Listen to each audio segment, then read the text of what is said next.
Hai teman-teman, kembali lagi bersama saya David Chadi, dan pada video saya kali ini, edisi kali ini saya ingin bicara mengenai psikologi konsumen. Jadi kalau kalian dagang, kalian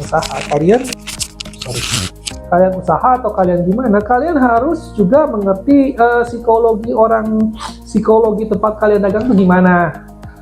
Misalnya kalau di Wakanda ya, katakan ya, kalau sini orang sana itu royal, kalau mereka itu kalau beli itu gengsinya selangit. Jadi kalau bisa tuh kalau tawarin yang mahal-mahal mulu, mereka akan tersinggung kalau tawarin yang murah. Nah, ini contoh saja. Atau misalnya, wah di sini mah daerah ekonomi bawah, mereka itu yang penting murah. Jadi kalau mau dagang itu harus yang murah di sini. Kalau di sini dagang mahal nggak laku.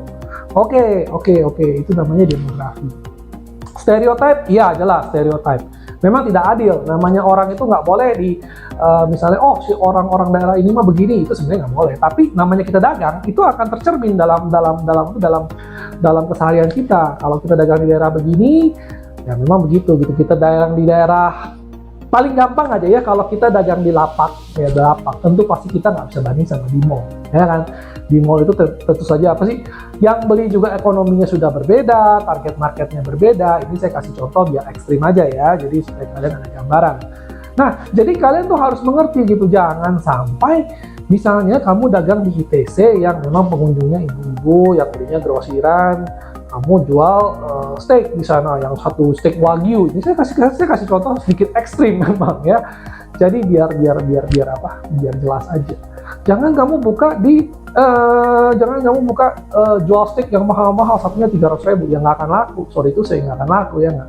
Orang yang mau makan steak pasti nggak akan ke ITC. Orang ke ITC biasanya nggak makan steak, mereka makan yang cepat aja, misalnya bakmi ayam, nasi goreng, ayam goreng, itu masih oke ya kan. Nah, begitu juga sebenarnya customer psychology sangat-sangat luas ya. Ini kalau saya bahas mungkin saya rasa 1 semester juga kita nggak habis-habis. Tapi intinya adalah kamu harus mengerti gitu loh, psikologi pembeli kalian gimana.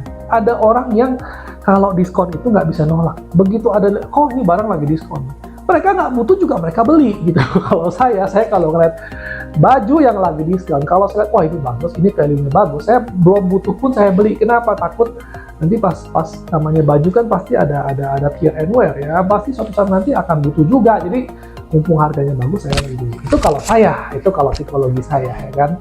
Ada orang yang psikologinya saya nggak butuh baju, mau dia diskon pun saya nggak beli gitu loh. Kalau saya suka mahal pun nggak diskon pun saya beli. Nah itu sah-sah aja ya, namanya orang mau yang modis modal diskon atau yang kayak tadi juga nggak masalah, nggak ada yang salah. Tapi kamu harus kenali gitu, kamu harus bisa mengenali, oh ini saya jualan begini, ini orang-orang sini tuh orangnya kayak gimana gitu loh, mereka punya image tuh gimana. Apakah mereka kadang-kadang juga ya ada trik jualan, itu sebenarnya trik ya. Jadi kalau orang kaya mas, kita hina aja, bukan hina sampai gimana, cuma kadang-kadang salespersonnya kadang suka sengaja ngeliat atau sengaja kayak merendahkan lah. Dan si orang-orang kaya ini dia akan tersinggung, dia akan merasa dikecilkan, dia akan merasa, gue banyak duit nih gue beli. Dan ya dia sih boleh aja bragging di sebelah, oh nih gue digituin sama si SPG-nya, langsung sekarang gue beli depan muka dia, terserah. Tapi intinya adalah kamu beli, ya kan. Nah jadi kalau kamu mengenali benar-benar setiap psikologi tamu yang datang ke tempat kamu akan menang banyak gitu loh. Karena misalnya saya tahu yang datang ini orang kaya, dia sebenarnya nggak butuh apa-apa, tapi orangnya mungkin kayak saya, kayak modal diskon. Misalnya saya bilang, Pak, ini barang gua udah laku lama nih, yang ini Pak diskon 80%, diskon 90%. Otak saya tidak akan bilang saya nggak butuh barang itu. Fit, lu buat apa sih beli? Lu nggak butuh gitu loh, lu beli juga nggak akan dipakai. Otak saya akan bilang, diskon 90%, kapan lagi? Ya kan, gua butuh nggak butuh, ntar dulu, yang penting beli dulu. Nah jadi kalau saya, misalnya saya jual baju, saya bisa pahami ini konsumen yang masuk ini psikologinya gimana ya. Saya pasti bisa menang lah, kemungkinan menang saya akan bertambah. Bukan berarti kalah gimana ya. Dalam artinya dia akan membeli barang saya, itu kemungkinannya akan bertambah. Kenapa? Karena saya akan bisa memformulasikan sebuah deal yang too good to be true buat dia gitu kan. Nah begitu juga dengan kalau misalnya saya tahu ini orang dia tuh bukan tipe yang modis, dia tuh orang yang pokoknya dia butuh dia beli. saya pasti akan menawarkan barang-barang yang memang sekiranya cocok dengan selera dia. Saya mesti perhatiin matanya lihat kemana segala macam. Nah, jadi itu adalah ya, sedikit banyak tentang teknik berjualan. Tapi intinya kembali lagi adalah dalam video kali ini adalah kamu harus bisa menguasai psikologi market kamu. Terus terang ya, dalamnya hati tidak pernah ada yang tahu ya kan. Jadi saya juga nggak akan bisa mengklaim, biarpun saya banyak baca saya gimana, saya nggak akan bisa mengklaim saya tahu customer saya masuk itu gimana semua sifat-sifatnya, saya nggak tahu. Tapi kurang lebih dari pakaian mereka, dari barang yang mereka lihat, dari gerak-gerik, dari cara ngomongnya, kita udah harus belajar banyak. Nah, jadi tugas kamu adalah, kalau kamu adalah UMKM, kamu adalah bisnis, kamu harus bisa pegang nadi. Pegang nadi ini kalau Shinsei zaman dulu tuh mereka pegang nadi, mereka bisa tahu kesehatan kamu satu badan. Nah, maksudnya pegang nadi ini kamu udah harus belajar mengamati. Oke, gua dagang di pasar. Pasar ini target marketnya menengah ke atas ya, jadi harus bersih dulu yang pertama. Kamu nggak peduli murah, yang penting bersih. Kalau kamu bersih, semuanya tertata rapi, kemungkinan kamu laku akan jauh lebih besar. Kenapa? Karena ini pasar menengah ke atas. Sebaliknya kalau pasar menengah ke bawah sih kurang paham ya, mungkin yang penting murah, yang penting digelar ayamnya berjejer rapi. Nah, saya nggak tahu, terus terang saya, semua bisnis itu unik, tapi intinya adalah tetap kamu harus kenali kamu punya pelanggan. Semakin kamu kenal pelanggan kamu, semakin besar kemungkinan kamu untuk sukses. Ya, jadi psikologi mereka kadang-kadang gimana? Ngobrol, amati, gunakan kedua mata kita, kedua kuping kita, ngobrol. Mereka maunya apa sih? Ini ada orang lihat produk saya, kok dia nggak beli, kok dia ke sebelah, kenapa dia beli di sebelah, padahal sebelah begini, saya beli. Oh, dari situ saya bisa belajar.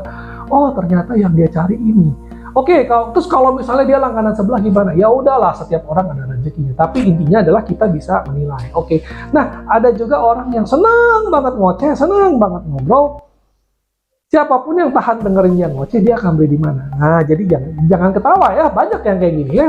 Makanya banyak ibu-ibu yang suka ke salon, kenapa nggak akan pindah-pindah? Kenapa? Karena mereka butuh ngoceh dan udah cocok sama orang hairdressernya segala macam ya kan. Nah, jadi intinya adalah kembali lagi kamu harus berusaha mengenali psikologi dari market kamu, dari pelanggan kamu, dari vendor kamu, bahkan dari pegawai kamu juga. Bahkan istri kita juga sama, kita harus ngerti sifat-sifatnya itu kurang lebih kayak gini. Kalau dia udah begini, kita harus begini, kurang lebih lah ya, kurang lebih gimana. Nah, jadi kalau kamu mengerti psikologi, kamu punya tamu, kamu punya pembeli, kamu akan lebih bisa memformulasikan strategi bisnis apa yang tepat. Seperti saya tadi bilang kan, apakah mau diskon, apakah mau buy one get one, apakah mau gimana lah ya, istilahnya mau pakai membership card, mau pakai beli 10 gratis 1 ya, itu juga ada teknik-tekniknya gitu. Karena orang seperti saya, kalau misalnya dikasih voucher suruh cap 10 dapat 1, saya nggak akan peduli gitu. Buat saya nggak ada artinya. Kenapa? Karena saya tahu saya beli gini tuh setahun nggak 3 kali misalnya ya. Saya kurang suka manis. Jadi mungkin saya kalau dikasih beli bubble cup gitu ya, beli 10 gratis 1, saya nggak akan buang nih, buat kamu aja deh, capek deh. Buat saya itu bukan promo yang menarik. Kenapa? Karena saya juga tahu 1 tahun mungkin saya minum sih cuma 3 kali doang gitu. Saya nggak akan pusing-pusing nyimpenin itu kartu di dompet saya ya kan. Tapi buat anak sekolah tentu mereka boleh ini. Kenapa? Karena mereka tiap hari lewat sana. Namanya anak sekolah kan pasti kan mainnya di sekitaran sekolah ya kan. Nah, dia tiap hari ke sana. Nah, orang-orang seperti inilah yang cocok kamu berikan promo misalnya buy 10 get 1 free ya kan. Kalau orang kayak saya gimana promonya? Ya diskon aja 20% gitu kan, langsung to the point gitu kan. Ada untungnya nggak? Ada untungnya, ada nggak untungnya. Kalau kamu diskon 20%, saya tidak akan repeat buy. Ya kan, saya tidak akan repeat buy. Kenapa? Karena pembelian kedua ketiga tentu ada diskon. Jadi tidak ada insentif untuk saya untuk jadi langganan. Beda dengan 10 gratis 1. Kalau 10 gratis 1 kan saya termotivasi. Udah cap udah 7 nih. Saya kalau beli di sebelah saya capnya nggak nambah ya kan, dikit lagi gratis. Nah, jadi teknik-teknik itu semua ada keuntungan, ada kerugiannya sendiri. Tapi intinya adalah sekali lagi Anda harus belajar menganalisa psikologi konsumen Anda. Karena semakin Anda mengerti psikologi mereka, semakin kamu bisa setahap di depan, ya kan? Jangan sampai sebelah laku, kenapa kita nggak tahu kenapa sebelah laku kita nggak laku, ya kan? Cuma gigit jari aja, oke. Nah, makanya kita harus belajar mengamati, belajar mendengar apa sih yang sebenarnya terjadi, apa sih yang mereka mau, bagaimana sih cara pikir mereka, bagaimana sih pandangan mereka sensitif terhadap apa, ada yang sensitif terhadap kualitas, ada yang sensitif terhadap harga, ada yang sensitif terhadap servis, ada yang sensitif segala macam. Idealnya kita mau semua. Tapi realitanya kita nggak bisa kasih semua.